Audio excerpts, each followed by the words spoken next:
just about to leave the Falls of Laura Hotel and head on my way towards Stirling and then to Edinburgh. Here we go. Which was certainly a nice place to stay.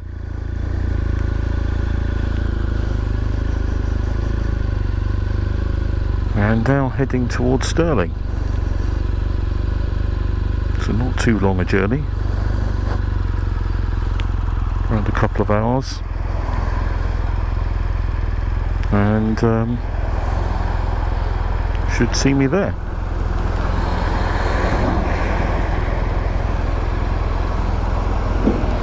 Rain showers again today, but hopefully not too many. And this afternoon, after Stirling, I'm heading towards Edinburgh, but I'm going to take the new Forth Bridge. It opened at about 1 or 2 o'clock this morning, I believe. Even the Queen hasn't opened it officially yet, but it's open to traffic for 2 or 3 days. Then they're closing it again for the Queen to open it. It opens again in a week's time, something like that anyway. But it's great that without actually planning it to be the case, that my journey today happens to go that way on the day of it being opened. So to be one of the first people to cross would be fantastic. Right, let's enjoy the ride. Looks like those big hills, mountains will be to my left.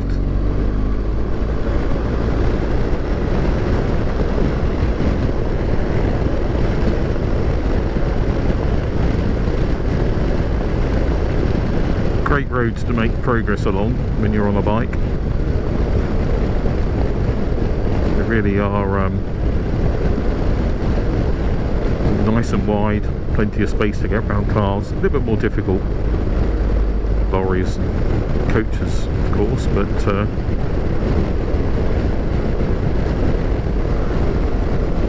certainly allows good pace to be kept up. Not that I'm in a hurry, just going the speed limit, which is nice. As you can see, it's raining nicely here. The roads are very wet. This is an optimum time to maybe give a small review of the GS Rallye. So why did I buy this bike? Well, to do just this sort of trip. Why choose the BMW when there are other brands available? Maybe some that are faster? I guess because as maybe with many bikers, I actually like the look of it more than the other bikes available. Silly reason, but actually I think there's some good reasons too.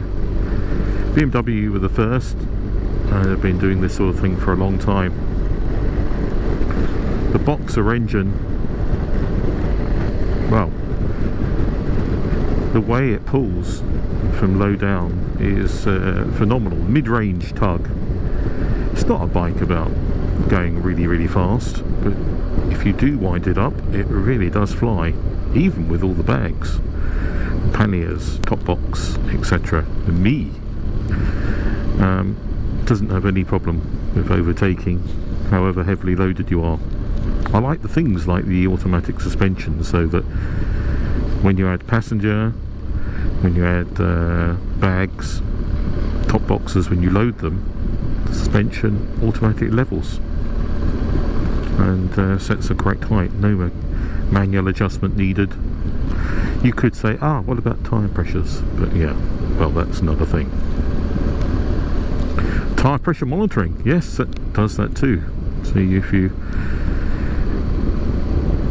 just have a little check once in a while, and so far so good. The tyres have been absolutely holding the pressure. It's So that's nice features like that. I've been through some pretty awful weather on this trip, more so earlier in the year when I went round Cumbria after just having the bike. Torrential rain, flooded roads, and the way it gives you confidence to keep going is fantastic. I've got it on the rain setting here. Do you notice the difference between that and the sort of standard road setting? Yeah, the power, the power is a little bit less punchy, you could say. You still get full power, but a little bit less punchy. But I guess, which I don't notice, is that things like traction control will probably cut in earlier to stop any wheel spin. I don't know if it affects the ABS and those sort of things, but the ABS apparently will work in a corner on the wet road, which is a nice, well, hopefully it's something I won't have to try out. But I've been going fairly swiftly, not at the moment of course, on some twisty roads in the wet. Swiftly, I would say, not mad fast, and not a slip or worry. Begs the question, how much further could it go before it would start to intervene with flashing lights and what have you. Certainly gives good confidence for overtaking on the wet road. That's one really nice thing, that you can open up the throttle and it just works. I haven't had any flashing lights, so maybe it just grips anyway. I guess the tyres, I'm not sure what tyres they are, but the standard ones that come along with the bike seem to be doing a good job on this wet stuff. Other things I spent vast sums of money on, because I think the one thing is you buy the bike, it doesn't sound too expensive, or it is expensive, but then you add on the extras. You add on the panniers. Yes, you can get non-BMW ones, but these BMW panniers slip on and off in an instant. Oh, I really like that. Extra spotlights to help you be seen, another expense. Engine protectors, just in case you drop it, more expense. Because on the Boxer engine, the cylinders really do stick out.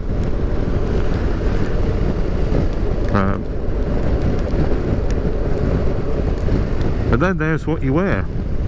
I was considering quite a few different items of clothing. Doing touring like this, there's no point if your bike's up to it, but your gear you're wearing isn't.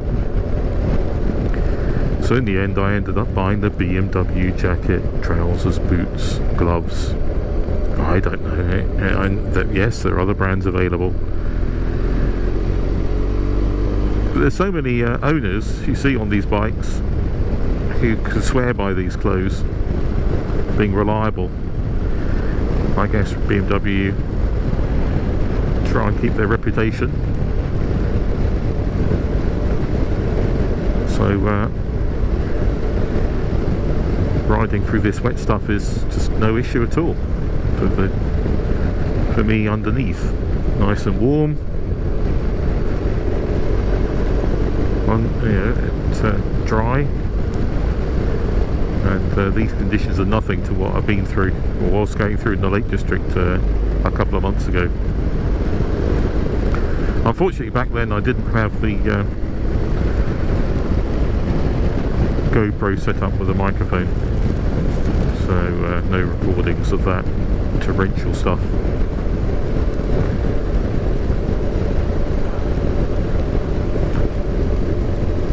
Okay, that's a little review of the GS. What else? Well, what else can we say about the GS?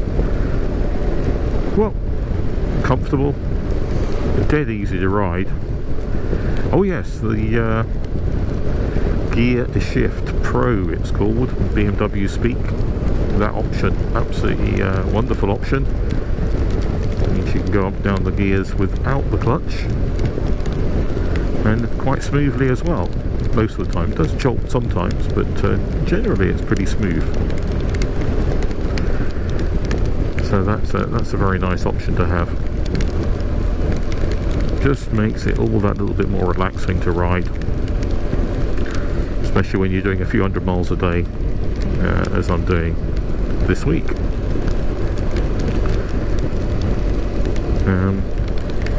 Right, where are we now? I'm too busy talking, not looking at where I am. Not sure where I am. I have to rewind the video and look at the road signs, but there we are. Korean Larrick ahead, so I'm still going the right way.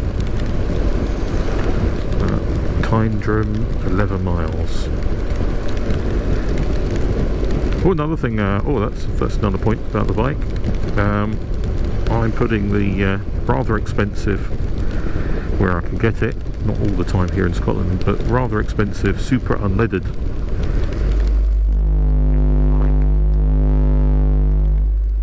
and whether it's that or whether it would do it anyway, but I'm averaging 59 miles per gallon. That's with all my riding. And let me check on this trip. Yes, I've also averaged since leaving East Anglia 59 miles per gallon. So that's a really good average, considering this bike, when it's loaded with the panniers as I am now, it's a bit like a aerodynamic brick, or a brick aerodynamics I should say. Not a lot of good. So you can probably imagine without the panniers it would probably go up a mile per gallon or two. And I've been going quite quickly at times, enjoying myself.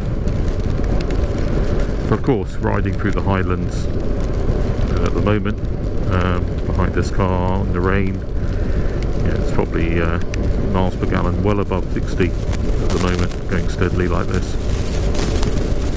Right, that's enough of boring you. I should I'm going to turn off the video and probably just enjoy the views myself. This is Korean Larrick.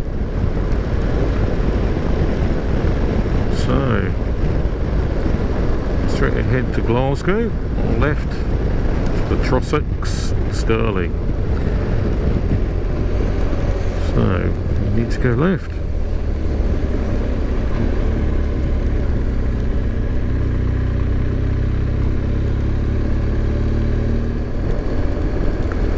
Not such a pretty place compared to what I have been witnessing recently.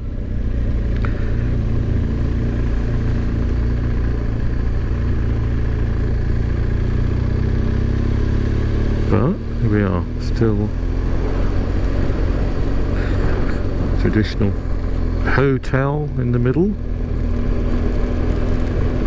railway above. That's quite a view ahead.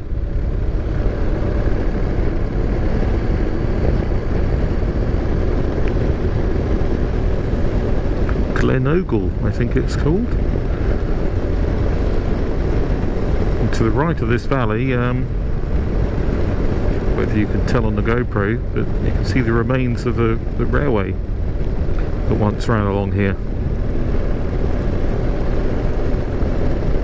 Such a feat of civil engineering, and it's closed. What a shame.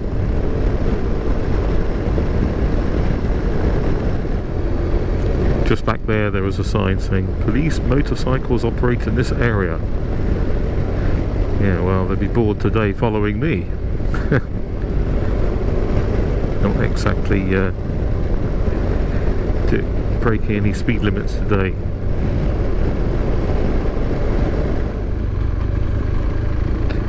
This is the delightful calendar.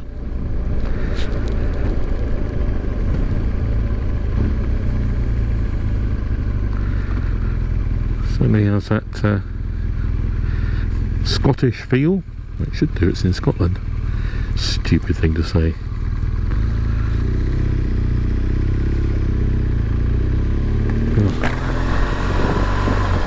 I was guessing. I've come away from the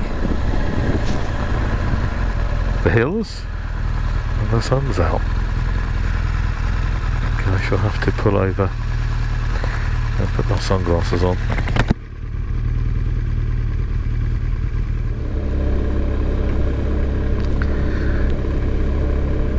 So I'm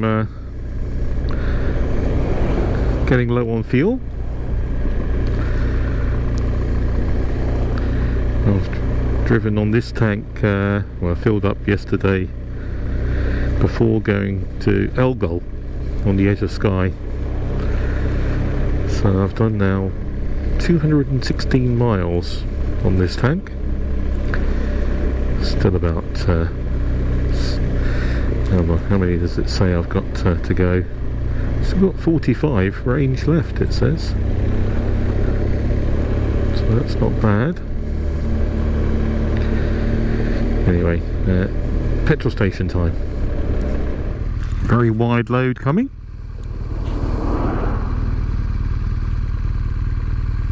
Or 2 wide loads coming. Not a problem with my width.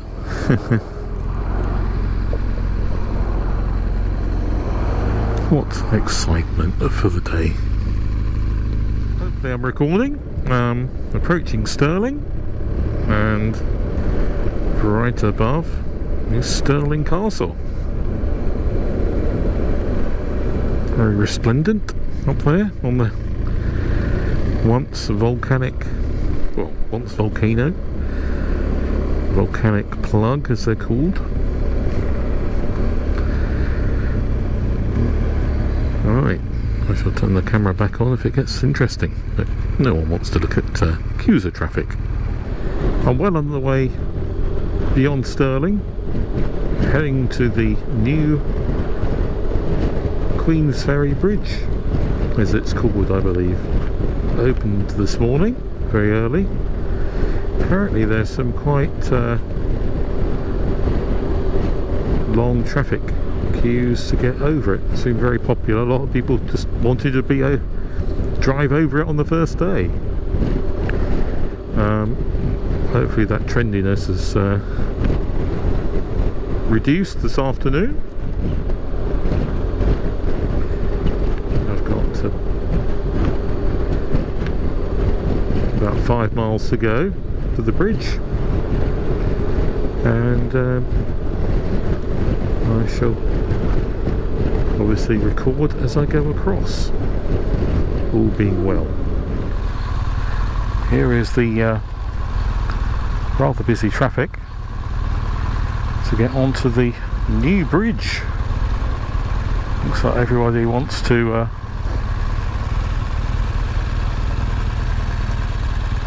have a go.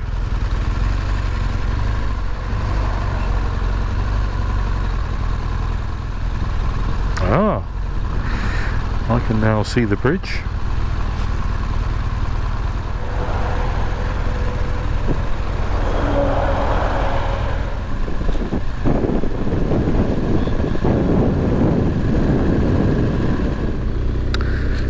Queesferry Crossing. So Queesferry Crossing open today. Very busy because a lot of people want to drive across on its first day of opening.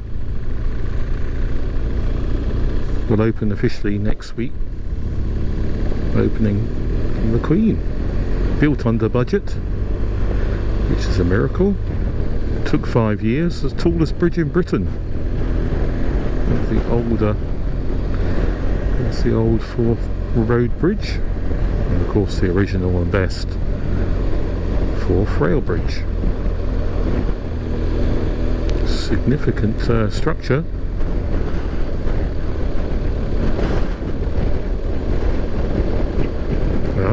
So this is good, being one of the first. Not too windy today, thank goodness.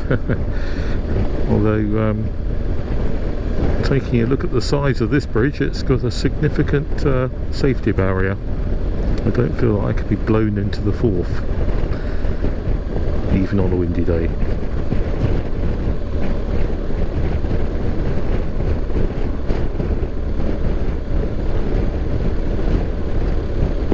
Different design to the original suspension road bridge.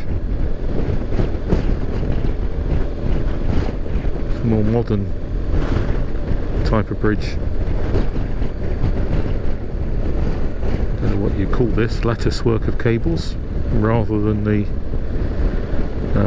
single or dual carryable system with supports coming down.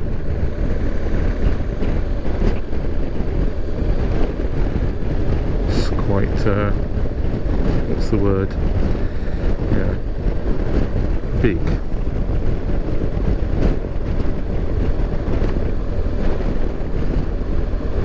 Certainly a decent width of road. You can see why it will be allowing 70 mile an hour driving once properly open. Well, that was quite an experience. Not too dramatic, but it's great to have done it on the first day of opening.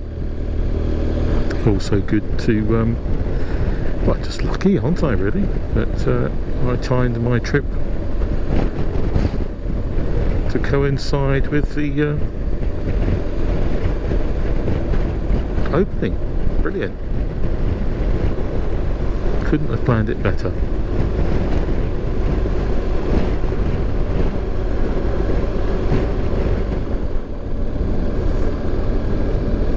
Well, after this morning's rain, this sunshine's very welcome.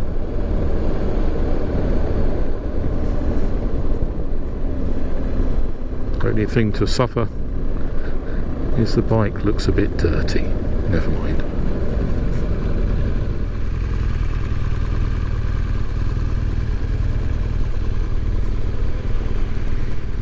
Here we are, South Queensferry.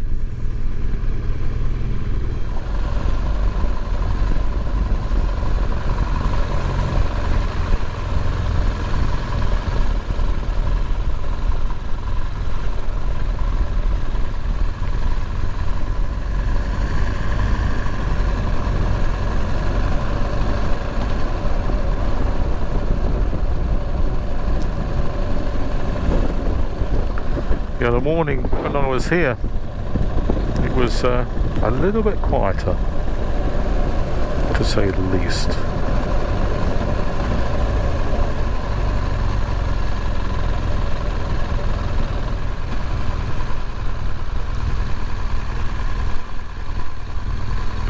Stop here a moment.